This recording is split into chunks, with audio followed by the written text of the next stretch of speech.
Hi friends, ഇന്നത്തെ എൻ്റെ video വളരെ സിമ്പിളായിട്ട് നമുക്ക് തയ്യാറാക്കിയെടുക്കാൻ പറ്റുന്ന ഒരു ഈസി സ്നാക്കാണ്. നേന്ത്രപ്പഴവും മുട്ടയും വെച്ച് നമുക്ക് പെട്ടെന്ന് തന്നെ തയ്യാറാക്കിയെടുക്കാൻ പറ്റിയ ഒരു വെറൈറ്റി ആയിട്ടുള്ള നല്ല ടേസ്റ്റി ആയിട്ടുള്ള ഒരു ഐറ്റമാണ്. ഫില്ലിങ്ങിന് വേണ്ടുന്ന ഇൻഗ്രീഡിയൻസ് 3 മുട്ട, 1 ടേബിൾ സ്പൂൺ മുന്തിരി, 1 ടേബിൾ സ്പൂൺ അണ്ടിപ്പരിപ്പ്, 6 ടേബിൾ സ്പൂൺ പഞ്ചസാര, 1 ടീസ്പൂൺ ഏലക്കായപ്പൊടി.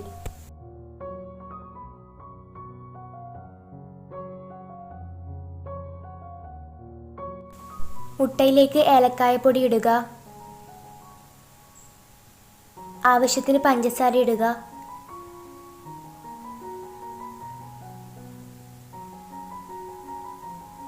എന്നിട്ടൊരു സ്പൂൺ കൊണ്ട് നന്നായി മിക്സ് ചെയ്തെടുക്കുക.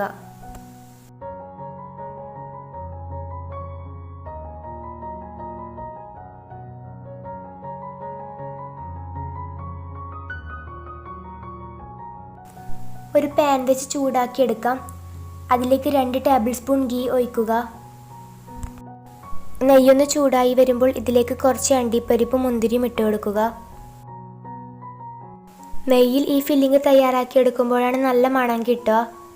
ഓയിലും വേണമെങ്കിൽ യൂസ് ആക്കാം. ഇതൊന്ന് റോസ്റ്റായി വരുമ്പോൾ ഇതിലേക്ക് ബീറ്റ് ചെയ്ത് വെച്ചിരിക്കുന്ന മുട്ട ഒഴിച്ചു കൊടുക്കാം. ജസ്റ്റ് ഒരു 30 സെക്കൻഡ് ഇങ്ങനെ തന്നെ വെക്കാം. അതിനുശേഷം ഇതൊന്ന് നന്നായി സ്ക്രാമ്പിൾ ചെയ്തെടുക്കാം.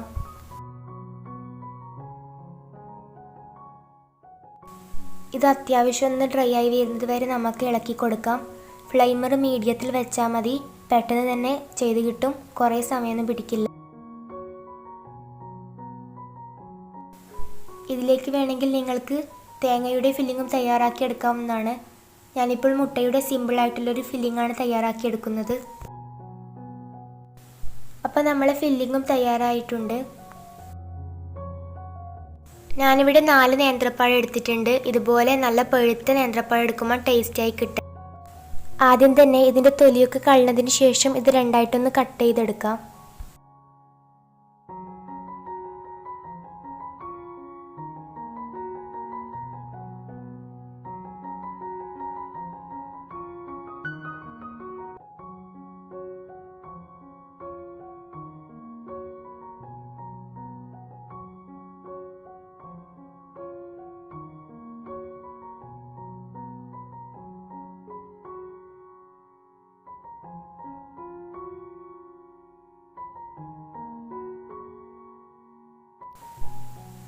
എണ്ണ നല്ലോണം ചൂടായി വന്നാൽ ഇതിലേക്ക് ഓരോ പഴവും ഇട്ടിട്ട് ഒരു മീഡിയം ഫ്ലെയിമിൽ ഫ്രൈ ചെയ്തെടുക്കാം.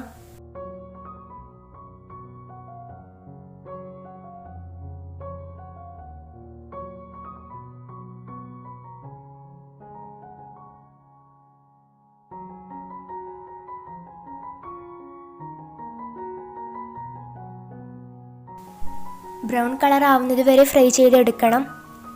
എല്ലാ വശവും ഒരുപോലെ തന്നെ ഫ്രൈ ചെയ്തെടുക്കണം. ഇടയ്ക്കിടയ്ക്കൊന്ന് തിരിച്ചിട്ട് കൊടുക്കാൻ മറക്കരുത്. നല്ലൊരു കളറായാലാണ് ഈ ഒരു സ്നാക്ക് കാണാൻ നല്ല ഭംഗിയുണ്ടാവുക, നല്ല ടേസ്റ്റും ഉണ്ടാവുക.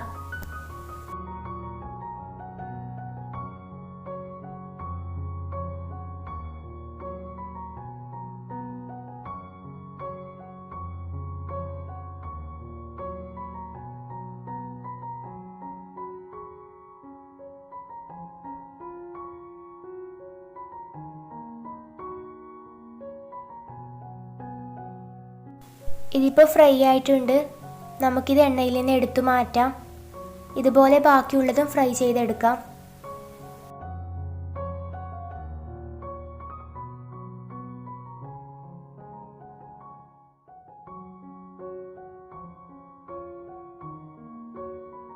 ഇനി നമുക്ക് സ്നാക്ക് ഒന്ന് അസംബിൾ ചെയ്തെടുക്കാം.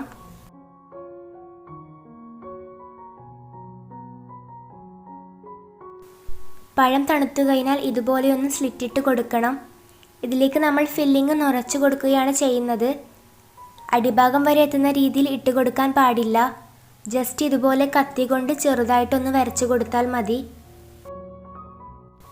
നമുക്ക് വേണമെങ്കിൽ ഈ ഒരു രീതിയിൽ തന്നെ സെർവ് ചെയ്യാവുന്നതാണ്. ഞാൻ കുറച്ചും കൂടി സ്റ്റെപ്പ് ചെയ്യുന്നുണ്ട്. ഇതുപോലെ ബാക്കിയുള്ള പഴത്തിനും ഫില്ലിങ് നിറച്ച് കൊടുക്കാം.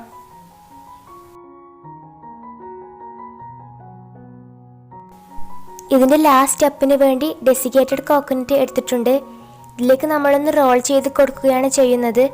ഇങ്ങനെ ചെയ്യുമ്പോൾ നല്ലൊരു ടേസ്റ്റാണ്.